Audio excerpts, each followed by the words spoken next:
விஜய் அவர்கள் வீத லீடர்ஸ் என்ற அமைப்பை கண்டிப்பா கட்சியா மாத்தின 2031 தான் தன்னுடைய இலக்கு அப்படின்றத அவருடைய முதல் மாநாடுல சொல்லியிருக்காரு. அது மட்டும் இல்லாம அந்த மாநாட்டுல நடந்த பல்வேறு விஷயங்களும் முக்கியமா கவனிக்கக்கூடிய விஷயமா பார்க்கப்படுது.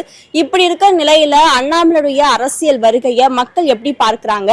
தமிழக அரசியல் களம் அண்ணாமலை வர்சஸ் விஜய் அப்படின்னு மாறத்துக்கான வாய்ப்பு இருக்கா அப்படின்றத மக்கள் கிட்டயே நேரடியா கேட்டு தெரிஞ்சுக்கலாம் வாங்க. பிஜேபியே ஒரு சவால், விஜய்க்கு சவாலா இறக்கி விட்டுருக்கலாம். இவங்க 5 வருஷம் நல்லா ஆள்ட்டோம், அப்புறம் பாத்துக்கலாம். அவரு கொஞ்சம் ஒரு 5 வருஷம் ஆட்சி நடத்தி பார்த்தாரு.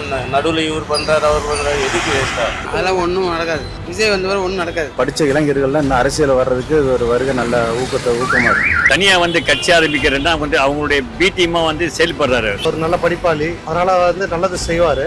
வந்தாருன்னா செய்வார்ன்றது ஏதோ நம்புறோம். ஏன்னா அவர் அண்ணாமலை தனியா இருந்துட்டார்ல பிஜேபில இருந்து, பட் அவர் ஆட்சி பார்க்கலாம். அண்ணாமலை அவருக்கு டஃப் கொடுப்பாரு. 5 வயசு குழந்தையில இருந்து 70 வயசு கேள்வி கேள்வி கொடுக்க மாட்டாங்க யாருமே.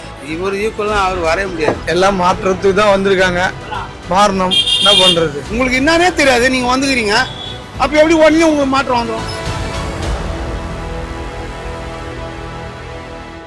அண்ணாமலை இப்ப அரசியலுக்கு வர கட்சியை தொடங்குற 2031 தான் என்னுடைய டார்கெட்னு சொல்லியிருக்காரு. இப்ப புதுசா அவரும் அரசியலுக்கு வந்திருக்காரு. எப்படிமா பாக்குறீங்க அவருடைய அரசியல்? அது எப்படி பாருங்க, வந்து 2 மாசம் தான் ஆகுது. இவங்க இவங்களும் பாவம் கடன் வாங்கி அங்க இங்க வாங்கி தான் இவங்களும் வந்திருக்கிறாங்க.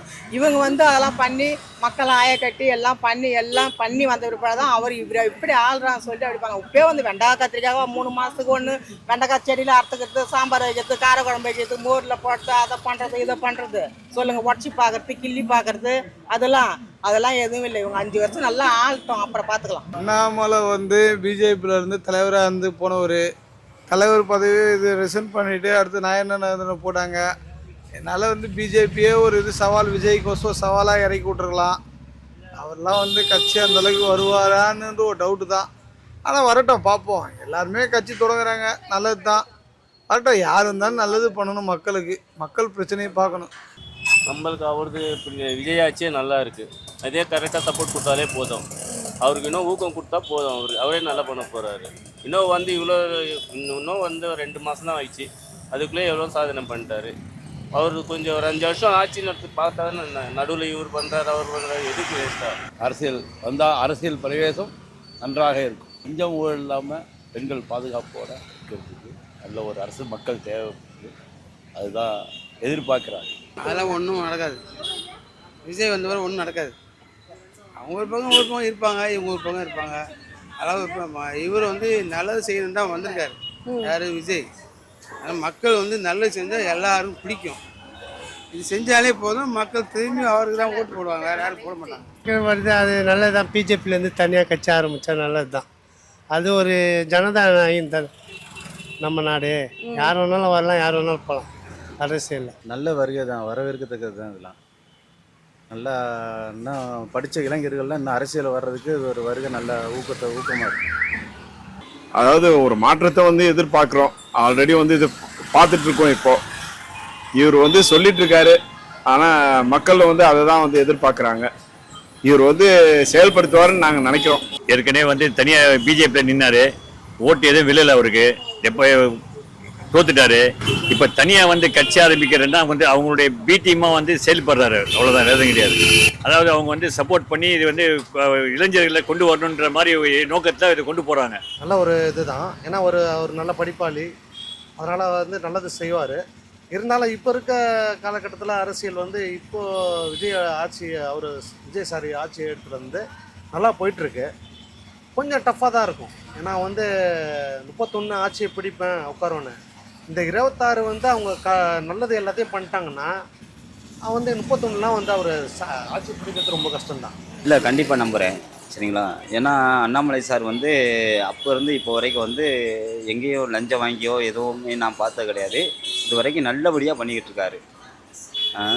கண்டிப்பாக அவர் வந்தால் கண்டிப்பாக ஒரு மாற்றத்துக்கான வழி இருக்கும். அதே மாதிரி நம்ம கலாச்சாரம், நம்ம தமிழ் அழியாமல் இருக்கிறதுக்கு அவரை தவிர வேறு யாரும் கிடையாது. இப்போ அண்ணாமலைன்னு புதுசா அவர் வராருல்ல, இப்படி வரும்போது விஜய் வெர்சஸ் அண்ணாமலை, உதயநிதினு இளைஞர்கள் பக்கமா அரசியல் திரும்புதுன்னு எதிர்ப்பு. அதெல்லாம் திரும்பாது, ஒரு பக்கமா திரும்பாது. என்னதுதான் விஜய் தான் என்னைக்கோ வருவாரு. நிரந்தரம் 5 வருஷம் அதுக்கு மேல் பட்டு 5 வருஷம் இவர் தான் ஆளுவார். அந்த அளவுக்குன்றது சொல்றது ஏன்னா கொஞ்சம் இதுதான். ஏன்னா இதுக்கு முன்னாடி இருந்தாரு, சொல்லிட்டு இருந்தாரு, ஆனா செயல்படுத்தி இருந்தாருனாக்கா எல்லாரும் வந்து மகிழ்ச்சியோட ஏத்துட்டு இருப்பாங்க. இதை நம்புறோம், இதை வந்தாருன்னா செய்வார்ன்றது ஏதோ நம்புறோம். அதாவது விஜய் கூட என்னன்னா உங்களுக்கு வந்து இந்த ரசிகர் கூட்டம் தான் வேற எதுவும் போட்டாங்க ஓட்டு. ஆனால் கரெக்டாக போட்டவங்க யாரும் விஜய்க்கு போட மாட்டாங்க, இனிமேல் போட மாட்டாங்க. பட் வந்து டிஎம்கேல ஒரு நல்ல ஓட்ஸ் இருக்குது. அண்ணாமலைலாம் வந்து சான்ஸே இல்லை யாருக்கும். இவர் வந்து ஒரு ரசிகர் மன்றத்தையே வச்சுருக்காரு. மக்கள் மன்றம், ரசிகர் மன்றம் வச்சுருக்காரு. அவர்கிட்ட என்ன ரசிகர் மன்றம் இருக்குது? ஒன்றும் கிடையாது. அந்த காலத்தில் எம்ஜிஆர் ரசிகர் மன்றத்தை வச்சு தான் கட்சியை ஆரம்பித்தார். அந்த காலத்தில் இடையில வந்து ரஜினி வர மாதிரி இருந்துச்சு, அவர் வந்து பின்வாங்கிட்டார். ஆனால் கிடையாது, இவர் வந்துட்டார். இனிமேல் இவர் தான் இருப்பார். வேறு யாரும் இவருக்கு போட்ட வர வாய்ப்பே இல்லை. வந்துடக்கூடாதுன்னு கரெக்டாக இருக்கார். நல்லா பண்ணுறாரு, சந்தோஷம். ஐஎஸ் ஆஃபீஸ் தானே, அவர் நம்பிக்கை இருக்குது. ஜனத்தை சேர்க்கிட்டோம், வர தேர்தலில் சந்திக்கிட்டோம். பிஜேபி இருக்கும்போது இங்கே தலை தூக்க முடியாது மேடம். ஏன்னா ஏடிஎம்கா திமுக தான் இங்கே கோட்டை. ஏன்னா அவர் அண்ணாமலை தனியாக இருந்துட்டார்ல பிஜேபிலேருந்து, பட்டு அவர் ஆட்சியை பார்க்கலாம் 2031. வருஷமாக ஒரு வரணும் பார்த்துட்டு இருந்தாப்புல. அது தடையாக இருந்துச்சு, ரொம்ப நாளாக இங்கேயும் தடையாக இருந்துச்சு. இப்போ தனியாக வந்திருக்காப்புல. நல்லா வரணும். அண்ணாமலை வந்து சொல்லியிருக்காரு, ஒரு வருஷத்துக்கு நம்ம எதுவும் பேசக்கூடாது, ஆட்சிகள்லாம் வந்தவங்க புதுசு, அவங்களுக்கு டைம் கொடுக்கணும்னு நினைக்காரு. கொடுப்போம். வந்தவங்க எல்லாமே புதுசு தானே. எல்லாம் யாரும் வந்து அடுத்தடுத்து எம்எல்ஏ வந்தவங்க கிடையாதுல்ல. எல்லாம் புது ஆளுங்க. டைம் கொடுத்து பார்ப்போம், அவ்வளோதான். டைம் கொடுத்தா தான் நல்லது நடக்கும். இது அவரோட பேச்சு திறமை, நல்ல படிப்பு, ஆற்றல், கவனம் எல்லாம் மக்கள் மனதில் கவர்ந்து இழுக்கக்கூடிய ஒரு தன்மையில் இருக்கு. அதனால அவருக்கான ஒரு மாற்றம் கொடுக்கலான்னு. ஆமாம், மாற்றம் கொடுக்கலாம். அண்ணாமலை சாருக்கு வந்து பொறுத்த வரைக்கும் நல்லா படிப்பாளிங்க சேர்றதுக்கு வாய்ப்பு இருக்குது. ஏழை எளிய மக்கள், மகளிருங்க, அதுபோல் ஒரு நடுத்தர மக்கள்லாம் வந்து சேர்ந்து இது பண்ணுறது தான் விஜயோட ஆட்சி, அவர் விஜய் சாரோட ஆட்சி. ஆனால் வந்து அண்ணாமலை சாருக்கு வந்து கொஞ்சம் படிப்பாளிங்க, நல்லா கொஞ்சம் விஷயம் தெரிஞ்சவங்க. ஏன்னா அவர் பேசுகிற விதம் அப்படி, ஏன்னா கொஞ்சம் போல்டாக பேசுவார், நல்லா கொஞ்சம் தெளிவாக இருக்கும் அவர் பேசுறது. இப்போ நாங்கள் ஒரு ஆட்டோ டிரைவர்னா எங்களுக்கும் அவர் பேசுறது பார்த்தோன்னா எங்களுக்கு ஒரு குறிப்பாக இருக்கும். ஏன்னா ஒரு இப்படி பேசுகிறாரு, இப்போ இவ்வளோலாம் விஷயம் இருக்கா அப்படின்னு சொல்லிட்டு நாங்கள் தெரிஞ்சுக்கிற லெவலில் இருக்குது. ஒருத்தவங்க வந்து நம்ம இது பண்ணுறாங்கன்னா இவ்வளோ தப்பாக ஊழல் பண்ணியிருக்காங்க, இவ்வளோ இது பிரச்சனை இருக்காங்க மேலே அப்படின்ற பர்சன் தான் நம்ம அதை வச்சு தான் பேஸ் பண்ண முடியும். இப்போ திமுக ஆட்சியில் பார்த்தீங்கன்னா நிறைய ஊழல் மந்திரிகள்லாம் நிறைய ஊழல் பண்ணியிருக்காங்க. அதை வச்சு தான் வந்து பேஸ் பண்ணி தான் விஜய் சார் பேசினார். ஏன்னா இவங்க மேலே எந்த அவதூறும் இல்லைன்னு வச்சுங்களேன், விஜய் சார் வந்திருக்க மாட்டார், அரசியலுக்கு வர்றதுக்கு சான்ஸ் இல்லை. ஏன்னா அடுத்த இதுலேயும் இவங்க தான் டிஎம்கே தான் வந்திருப்பாங்க. இவங்க தப்பால் தான் வந்து இன்னைக்கு ஆட்சி வந்து மாற்றத்துக்கு 2 வருஷத்தில் ஆட்சியை வந்து மாற்றத்துக்கு காரணமே அதுதான். இந்த கட்டத்துக்கு வந்து அதாவது இவ்வளவு நாள் திராவிட அரசியல்கள் இருந்துச்சு, அடுத்த கட்டம் வந்து எப்படி இருக்குன்னு சொல்ல முடியாது. ஏன்னா அடுத்து வந்து நல்லதும் நடக்கலாம், கெட்டதும் நடக்கலாம். ஆனால் என்றைக்குமே நம்ம நாட்டில் நல்லது மட்டுமே நடக்கும், சரிங்களா? அதுக்கு எந்த இதுவும் கிடையாது. என்ன இது விஜய் அரசியலில் வந்து கரண்ட் வந்து விவசாயிகளுக்கு கொஞ்சம் கம்மி பண்ணி கொடுத்தாங்கன்னா நல்லா இருக்கும். இப்ப அண்ணாமலை வந்து அவருக்கு டஃப் கொடுப்பாரா விஜய்க்கு? அது எப்படி இதுக்குள்ள கொடுப்பாங்க? யாருமே கொடுக்க மாட்டாங்க. குழந்தைகளும் கொடுக்காது. குழந்தையில இருந்து 5 வயசு குழந்தையில இருந்து 70 வயசு கேள்வி கிழவன் வந்து கொடுக்க மாட்டாங்க யாருமே. விஜய்க்கு போட்டியா அண்ணாமலை இருப்பாரு அப்படின்லாம் சொல்லலாம் கிடையாது. இவர் ஈக்குவலாம் அவர் வரவே முடியாது. அண்ணாமலையால வர முடியாது, வரவே முடியாது. இவர் ஈக்குவலாக யாருமே வர முடியாது. அதனால் படித்த ஐஏஎஸ் ஆஃபீஸர் நல்லா இருப்பாப்புல. நல்லா குறிக்கோளர் இருக்குது. தமிழ்நாடோட நல்லா வரணும்னு சொல்லி குறிக்கோளர் இருக்காப்புல. வருவாப்புல, நல்லபடியாக வரும். எல்லாம் மாற்றத்துக்கு தான் வந்திருக்காங்க. மாறணும், என்ன பண்ணுறது சொல்லுங்கள். அடுத்து வந்து இவர் விஜய் நல்லதாக பண்ணால் நல்லா வருவாங்க. எல்லா சிஎம்மே நல்லது தான் பண்ணணும் வராங்க. கூட அந்த சுரண்டிங்க ஒரு 3-4 பேர் சுற்றுறாங்க பார்த்தியா, கூட வருங்க சென்டரு, அதுதான் அவங்கள போட்டு அமுக்குது. இப்போ அம்மா இருக்கும்போது என்ன பண்ணாங்க, அம்மாவை சுற்றி ஒரு 3 பேர் இருந்தாங்க, அது நோண்டி எடுத்துட்டாங்க. அம்மா நல்லது செய்யும்போது என்ன பண்ணாங்க, அம்மாவை முடிச்சிட்டாங்க கதையை. அதுமாதிரி தான் ஸ்டாலினும் நல்லது பண்ண தான் வந்தார். கூட இருக்குது இப்போ சேர்க்க, அதுதான் கெடுக்குது. அதான் விஜயம் அப்படி தான் நல்லது பண்ண தான் வந்திருக்காரு. கூட இருக்கிறவங்க நல்லா நம்பக்கூடாது. அவர் ஒண்டி அவரோட கண் பார்வை என்ன தோணுதோ அதை செய்யணும், அவ்வளோதான் என்னை பொறுத்த வரைக்கும். விஜய் வந்து தனிமையாக நின்னார், அவர் ஜெயிச்சிட்டாரு. இன்னொரு 10 தொகுதி ஜெயிச்சிருந்தாலும் இன்னும் நல்ல ஃபார்மாக வந்திருப்பார், அவ்வளோதான். அண்ணாமலை வர்சஸ் விஜய்னு வராதானா? வராது. அவர் என்ன பண்ணுறாரு அப்படின்னு நம்ம நினச்சாதான் நம்ம ஓட்டு போட முடியும். அவர் அரசியலுக்கு வராருன்னா இப்போ ரஜினி கூட போகிறேன்றாரு, ரஜினி அவங்க ஒய்ஃப் வரேன்றாங்க.